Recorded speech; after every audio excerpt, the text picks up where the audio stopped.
Assalamualaikum warahmatullahi wabarakatuh. Halo semuanya, apa kabar kalian hari ini? Semoga dalam keadaan baik dan dalam lindungan Allah Subhanahu wa Ta'ala. Amin. Baiklah, di pertemuan studi kebantaran hari ini, kita itu akan membahas materi tentang produk pembelajaran kebantanan. Nah, sebelumnya kalian tahu nggak sih apa itu produk pembelajaran kebantanan?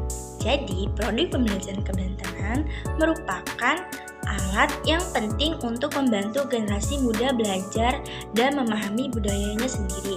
Manfaat produk kebantanan ini sangat banyak loh. Yang pertama, ada meningkatkan pengetahuan dan pemahaman generasi muda tentang budaya Banten, meningkatkan rasa cinta bangga terhadap budaya Banten, dan meningkatkan potensi wisata budaya Banten.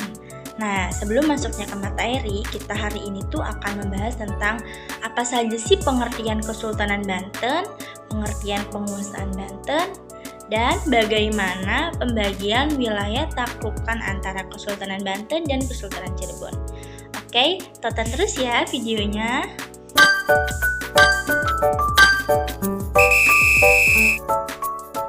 Kesultanan Banten atau dikenal di dunia barat dengan nama Banten adalah sebuah kerajaan Islam yang pernah berdiri di wilayah Banten, DKI Jakarta, Lampung, dan Jawa Barat. Kesultanan ini berawal sekitar tahun 1526 Masehi ketika Kesultanan Cirebon dan Demak memperluas pengaruhnya ke kawasan pesisir barat laut Pulau Jawa. Dengan menaklukkan beberapa kawasan pelabuhan, kemudian menjadikannya sebagai pangkalan militer serta kawasan perdagangan sebagai antisipasi dari terwujudnya perjanjian antara Kerajaan Sunda dan Portugis di tahun 1522 Masehi. Maulana Hasanuddin yaitu putra dari Sunan Gunung Jati yang berperan dalam penaklukan khususnya di daerah Teluk Banten. Setelah berperan dari penaklukan, Maulana Hasanuddin mulai mengembangkan benteng pertahanan yang dinamakan Karaton Surosoan. Surosoan dibangun pada tahun 1552 Masehi. Saat ini terletak di Banten Lama. Surosoan berkembang menjadi kawasan kota pesisir yang kemudian hari menjadi pusat pemerintah setelah Banten. Nah, teman-teman bisa dilihat ya, ini gambar Karaton Surosoan yang terletak di daerah Banten Lama. Kesultanan Banten pernah menjadi pusat perdagangan besar di Asia Tenggara dengan barang ekspor unggulan terutama yaitu lada. Kesultanan ini mencapai puncak kejayaannya di akhir abad ke-16 sampai pertengahan abad ke-17. Pada akhir abad ke-17, Kesultanan ini mulai dibayangi oleh VOC di Batavia, serta akhirnya dikuasai Hindia Belanda pada tahun 1813 Masehi. Wilayah saat ini membentuk Provinsi Banten di Banten Lama, terutama Masjid Agung Banten menjadi tujuan penting bagi wisatawan dan peziarah dari seluruh Indonesia dan dari luar negeri. Selama hampir 3 abad, Kesultanan Banten mampu bertahan bahkan mencapai kejayaan yang sangat luar biasa.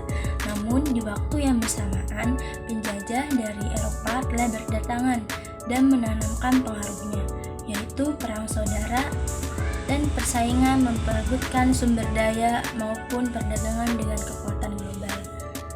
Nah, kekuatan politik Kesultanan Banten berakhir runtuh pada tahun 1813 setelah sebelumnya Istana Surosoan sebagai simbol kekuasaan di kota Intan dihancurkan di masa akhir pemerintahannya. Baiklah, kita lanjut ke materi selanjutnya yaitu pembagian wilayah taklukan antara Kesultanan Banten dengan Kesultanan Cirebon. Pasca perjanjian damai Cirebon dengan Kerajaan Sunda pada tahun 1531 dan setelah Kesultanan Banten berdiri pada tahun 1552, maka wilayah pesisir utara antara Sungai Angke dan Sungai Cipanugara itu dibagi menjadi 2. Menurut cerita sejarah Banten, Sungai Gunung Jati pada abad ke-15 membagi wilayah antara Sungai Angke dan Sungai Cipunegara menjadi dua bagian, dengan Sungai Citarum sebagai pembatasnya. Adapun batas antara Kesultanan Banten dan Kerajaan Sunda di selatan yaitu Sungai Cakawana yang muaranya terletak di Kecamatan Cikaka, Kabupaten Sukabumi. Setelah itu, Maulana Hasanuddin melanjutkan perluasan kekuasaan ke Lampung. Nah, pada tahun 1530, ketika wilayah adat Lampung meminggir telah memeluk agama Islam, wilayah adat Lampung, Abung atau Pepadun, yaitu sekarang dipimpin atau dikuasai oleh Syarif Hidayat. Maulana Hasanuddin sebagai Sultan Banten, masyarakat adat Lampung, Abung atau Pepadun belum ada yang melakukan seba menghadap Sultan ke Banten.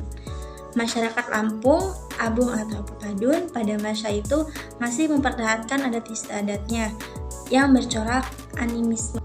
Pada sekitar awal abad ke-16, yaitu ada seorang Minak dari kalangan masyarakat adat Lampung, Abung atau Pepadun yang telah memeluk Islam seperti Minak Sangaji dari kalangan Tulang Bawang yang merupakan suami dari Bolang. Nah, namun Minak Sangaji ini diperkirakan menerima Islam bukan dari Kesultanan Banten, melainkan dari Malaka. Pada akhirnya, Maulana Yusuf, anak dari Maulana Hasanuddin, naik takhta pada tahun 1570. Nah, mereka melanjutkan ekspansi Banten ke kawasan pedalaman Sunda dengan menaklukkan Pakuan Pajajaran di tahun 1579. Selanjutnya, dia digantikan anaknya Maulana Muhammad yang mencoba menguasai Palembang di tahun 1596. Tapi sebagai bagian dari